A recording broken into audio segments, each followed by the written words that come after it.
Greetings, fellow St. Lucians. I regret that I am unable to attend and contribute to the House sitting on Tuesday, September 12, 2023, as I had pre-arranged to attend to some personal matters overseas. However, down for debate, amongst others, is the government seeking approval to borrow US $75 million, a little over EC $200 million. And that is to complete St. Jude's. I believe all right-thinking citizens would want this St. Jude's saga over and to have a proper functioning hospital in the South. St. Lucians have grown frustrated, angry, impatient, and have lost trust in both administrations on the progress of providing us with this modern-day health facility. Therefore, the issue to me is not about borrowing to complete the hospital, but whether the magnitude of funds borrowed are being applied in the best interest of users of our health facility.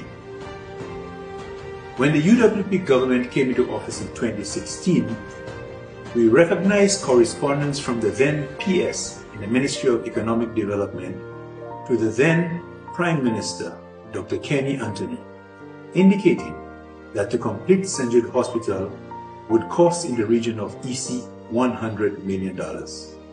This figure did not factor the several problems and inadequacies already identified.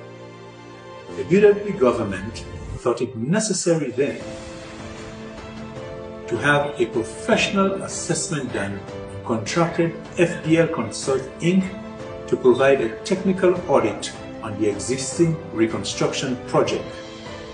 The SLP government, on coming into power, chose to ignore this comprehensive 201-page report, but chose to focus on 2 lines. And I quote, "However, we do see a great value present in the works completed to date and believe the project is salvageable and could be converted in a facility that can properly serve the needs of St. Lucia." Unquote. Based on the figure of the loan before us, we can now better appreciate the cost of salvaging the project for the purpose intended. The UWP should feel vindicated despite the number of times our concerns were downplayed with facetious, tongue-in-cheek comments that some chemical and buckets of paint was all that was needed to move into the facility. We will also remember the utterances by certain professionals that anywhere between $5 and $10 million would complete the works. For purposes of transparency, I wish to quote the entire paragraph the 2 lines were extracted from. And I quote, "Consistently, the design and planning of the building that make up this facility have been observed to omit adequate spaces for the running, but more importantly, accessing of services within the building. In hospitals, it is important that building services, equipment be accessible for maintenance without compromising the sanitary and functional roles of each unit as much as possible. The issues highlighted are significant in nature. However, we do see a great value present in the works completed to date and believe the project is salvageable and could be converted into a facility that can properly serve the needs of St. Lucia. As St. Jude's Hospital is designated a primary healthcare facility with one of its primary roles to ensure effective, acute, and referral services in the south of the island with future potential for growth and development. The visual component of the design does little for the potential that the history and nostalgia of the site dictates. More could be done to uplift the image and swell the hearts of all those that have contributed to a facility held in such high esteem by the people of St. Lucia." Unquote. The audit went further to highlight significant hazards including, but not limited to, health, fire, and there were several fire hazards quoted, and hurricane.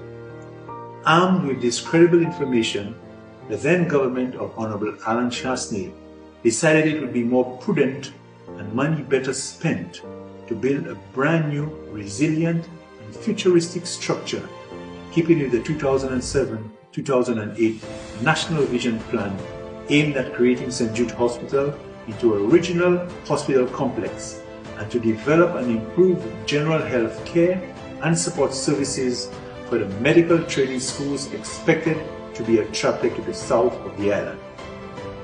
St. Jude's Hospital, I believe, will be celebrating 57 years this month. The age of the structure was also factored in the expansion plans. I recall at one of our sittings under this administration, I indicated to the PM that the new structure does not belong to any party, and he would be praised for completing it. It would also make the hundreds of individuals, well-wishers, including students, who donated just over $2 million, extremely proud to be able to say, I was a part of this. Honorable Alan Chastanet, I'm sure, will have a challenge in making his contribution come Tuesday because of the usual interruptions. But I'm putting it to St. Lucians to make your contributions on the future of our hospital in the South. Let us rise from the petty politics and speak to what we believe is better for our nation.